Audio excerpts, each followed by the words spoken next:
Bola and welcome to this Fiji Sun News update. I'm Stollz. Good news on the weather situation today, as the tropical depression that has been bringing strong winds and heavy rain to the west of Fiji is now moving slowly away. This morning the depression was located some 500 kilometers southwest of Nadi, and it is slowly moving further away as it weakens. Because of its slow movement, the rain and gusty winds being experienced in some parts of the west this morning will ease only slowly today. With another weak low set to move past Fiji tomorrow, the cloud band across Fiji will stay for the time being, bringing more rain tomorrow and Saturday. As usual, some heavy falls are possible, so the threat of flooding will linger for a while, yet although the greatest risk is likely to be this morning.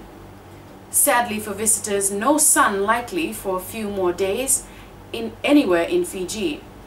Forecast for today and tonight: for the Western Division, cloudy with periods of rain, heavy rain at times, possible with thunder. Outlook for the next 72 hours: rain set to continue for a few more days, yet the third tropical low is forecast to move close to Fiji on Friday.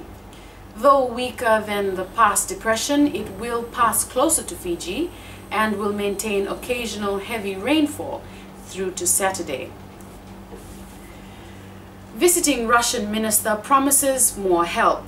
Russian Foreign Minister Sergei Lavrov yesterday agreed to have a visa-free pact between Fiji and Russia. This would allow the entry into visa-free travel between Fiji and Russia.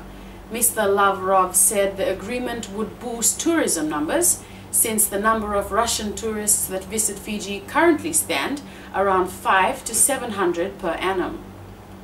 He went on to say that, and I quote, "My visit to Fiji today is recognition of the potential that Fiji, in particular, is one of the key areas that we would like to see grow in many investments," unquote.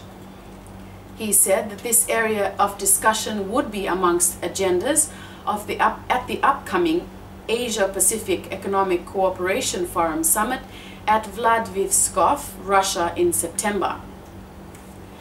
Moving on to business news, both the Namosi joint venture and the Namosi landowners have welcomed the Prime Minister, Commodore Voreqe Bainimarama's role in negotiating and resolving the conflict, which has been brewing for quite some time. Exploration works by the Australian mining company Newcrest Mining, which led to Namosi joint venture in partnership with Japanese interests, had been stopped by landowners last year.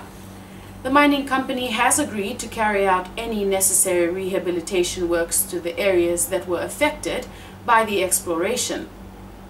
The decision to stop exploration by the mining company and concentrate on rehabilitation was made by the Prime Minister after landowners had raised their concerns about the destruction of their land.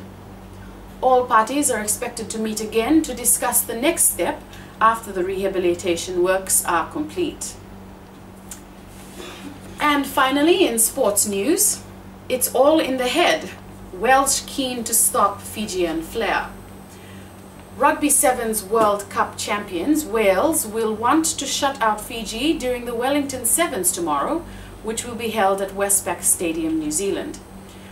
Wales coach Paul John said Fiji would be hard to beat and that the key was all in the head and how to read the game plan.